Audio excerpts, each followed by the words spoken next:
अंडाफोड़ YouTube news channel में आपका स्वागत है। सब्सक्राइब कीजिए, लाइक कीजिए। साथियों, आज हम अच्छी खबर लेके आपके सामने नहीं आए।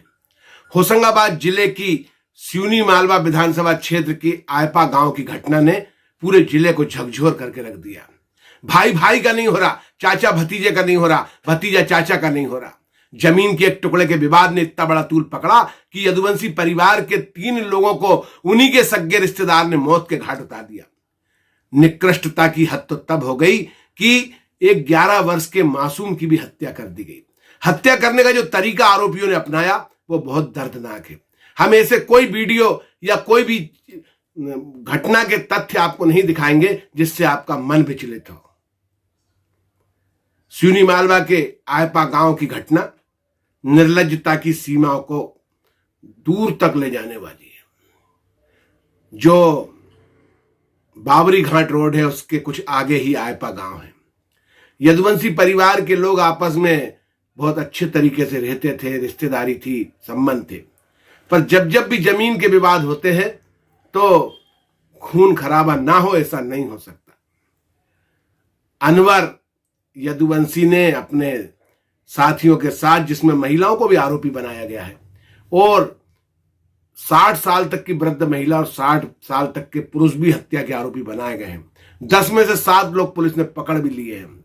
लेकिन अनवर ने जिस क्रूरता के साथ अपने घर परिवार के लोगों के साथ मिलकर के अपने रिश्तेदारों की हत्या की, वो दिल दहला देने वाली। 2 सगे भाई मार डाले गए, एक भाई का लड़का मार डाला गया।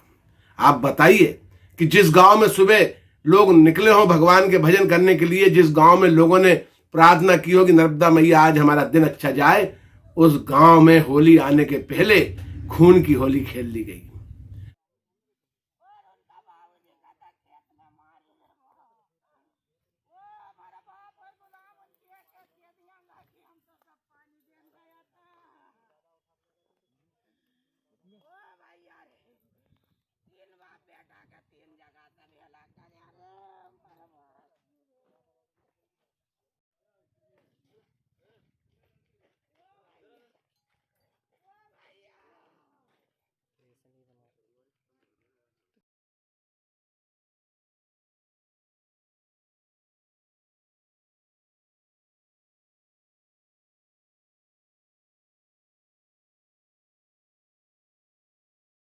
होशंगाबाद जिले में इस हादसे ने सबको झकझोर दिया।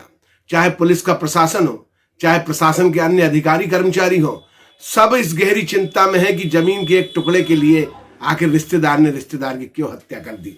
राजेंद्र यदुवंशी पिता बालाराम यदुवंशी 40 वर्ष की हत्या हो गई। कुंवर सिंह पिता बालाराम 36 वर्ष की हत्या हो गई। और तो और आयुष पिता राजेंद्र यदुवंशी 11 साल को भी क्रूरता से मार डाला गया। एक परिवार के 3 लोगों की हत्या हो गई। मृतक के परिवारजनों ने आरोप लगाया कि मारने वालों में महिला और पुरुष भी थे, उन्हीं के रिश्तेदार। कुल 10 लोग आरोपी बने, जिसमें से 7 गिरफ्तार हो गए, 3 अभी बाकी हैं। पुलिस अधीक्षक संतोष गौर ने पूरी घटना की जानकारी दी और बताया कि मामला क्या है। आपसी रंजिश में जमीन के एक टुकड़े को लेकर के जो विवाद हुआ वो इतना गंभीर रूप ले लेगा, किसी को कल्पना नहीं थी। अंतिम संस्कार के पहले 3 शवों के पोस्टमार्टम हो गए। आयपा गांव में अभी भी मातम का माहौल है। और सबसे महत्वपूर्ण बात यह है कि हत्यारा खुद थाने पहुंच गया कि हां, मैंने हत्या की है 3 लोगों की, और ट्रैक्टर से कुचल दिया। अनवर नाम का यदुवंशी आरोपी स्वयं को निर्लज्ज भी नहीं समझ रहा कि उसने हत्या कर दी और आगे थाने में सरेंडर हो गया। परंतु हत्यारा एक नहीं था। पुलिस में दिखाई गई रिपोर्ट के अनुसार हत्या के 10 आरोपी थे। इसमें कितने सच होंगे, कितने गलत होंगे, हम इसकी कोई पुष्टि नहीं करते। लेकिन 3 लोगों की मार्मिक हत्या हुई, यह दर्दनाक विषय है सिवनी मालवा पुलिस के लिए भी। और जिला पुलिस के अधीक्षक स्वयं इस पूरे प्रकरण की निगरानी कर रहे हैं और आरोपी पकड़ाए जा चुके हैं। 3 जो बचे वो भी पकड़ाए जाएंगे। लेकिन ये पारिवारिक विवाद, ये कुटुंब के विवाद, ये जमीनों के विवाद अगर इसी तरह चलते रहे तो क्या होगा। जमीन तो रह जाएगी लेकिन कुटुंब बर्बाद हो जाएंगे। उम्मीद की जानी चाहिए कि इस मामले में पारिवारिक माहौल के लिए समाज के लोग आगे आए, अन्य नागरिक आगे आए, ग्राम के ग्रामीण आगे आए और इस मामले में अब आगे कोई और खून खराबा ना हो, इसका भी ध्यान रखा जाए। देखिए, जो आयापा गांव है सिवनी मालवा थाना क्षेत्र के अंतर्गत, उसमें जो आज झगड़े की सूचना आई थी, उसके बाद से वहां पर पता ज्ञात हुआ कि 3 लोगों की मृत्यु हुई है। और इसमें जो झगड़े का मुख्य कारण अभी तक समझ में आया है, प्राथमिक रूप से पता चला है, आरोपी के घर के पीछे का खेत लगभग जो 1 एकड़ का था, वो मृतक पक्ष के द्वारा खरीद लिया गया था। उसके कुछ हिस्से की रजिस्ट्री हो चुकी है, कुछ की अभी होना थी।